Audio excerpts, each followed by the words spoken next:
Hey, I'm Nick, and I've mentioned before how your brain likes making excuses and making you hype yourself up as more productive than you really are. Now, I've referred to this as fake productivity, and to just give you the quick rundown of it, what I mean is that because it is easier to not work as hard to actually be productive, a lot of the times your brain will trick yourself into thinking that whatever little task you did or whatever thought that's come into your mind has made you productive, and then therefore it gives you the dopamine release and that positive affirmation to keep on doing whatever you're doing because it's tricking you into thinking that you're being productive. And so, in the same way, with how the excuses are used, when your brain doubts itself to be able to do something, it makes up its mind that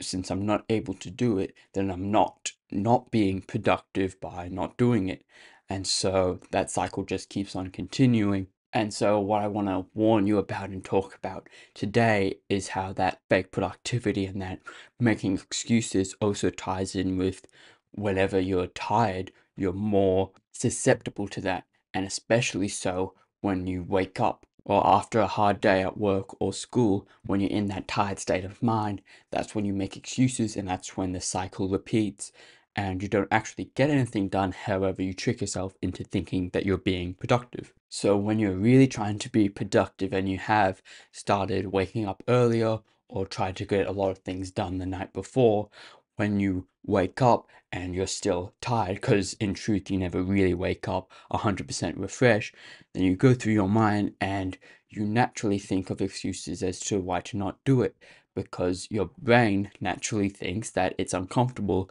and the last thing that your brain wants to be feeling is being uncomfortable, and it wants to be happy and enjoy some quick release of dopamine and all that sort of things. And so the easy excuse it can come up with is that you're simply too tired to do whatever, and it tells you that it's fine to slack off and not do anything because you must be feeling tired.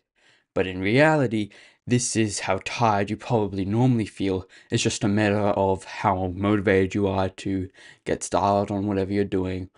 or how close of a time crunch that you're dealing with.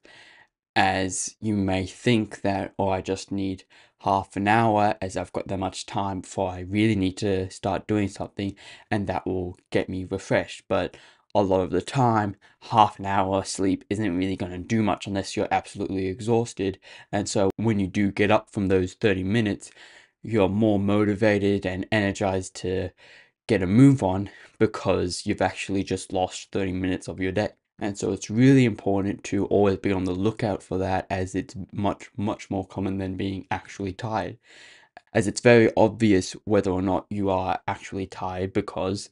in those times where you blink in and out and you suddenly wake up 10 or 15 minutes later on your desk or sitting on the chair or couch, and you realize that you've just fallen asleep automatically, that is when you are actually tired, and half an hour or more extra sleep could actually do some kind of positive change. And so, what we should really be looking out for, instead of finding excuses to sleep in more and be more comfortable in the bed, it's to rather figure out some more tips to actually make ourselves feel more motivated, as that's one of the biggest factors to giving you that ability to get up early and get a move on with your day. And I've mentioned before how motivation and discipline is intertwined. And so what's easier to do is actually train our discipline. But as a quick tip, when you're waking up in the morning, making sure you have that momentum of going from one thing to the next, instead of sitting in your bed for the first 5 minutes and then getting up, doing something, sitting back down. To actually get a roll on things means that you're able to keep up that momentum and not falter and actually get a lot of things done, and so make it easier to get more things done. As I've mentioned the cycle before with discipline and motivation, the more that you actually do things and you actually discipline yourself to get a start on something, the easier it is to get motivation to keep on going. But that's it for today, and it's just to be aware of this fake feeling of tiredness and how your brain will naturally trick you into thinking you're doing the right thing. and to make sure you've got some momentum in your morning. If you're still interested about learning anything more about productivity tips or tricks, I've now started one-on-one coaching, which you can join using the first link in the description below. But until then, see you later.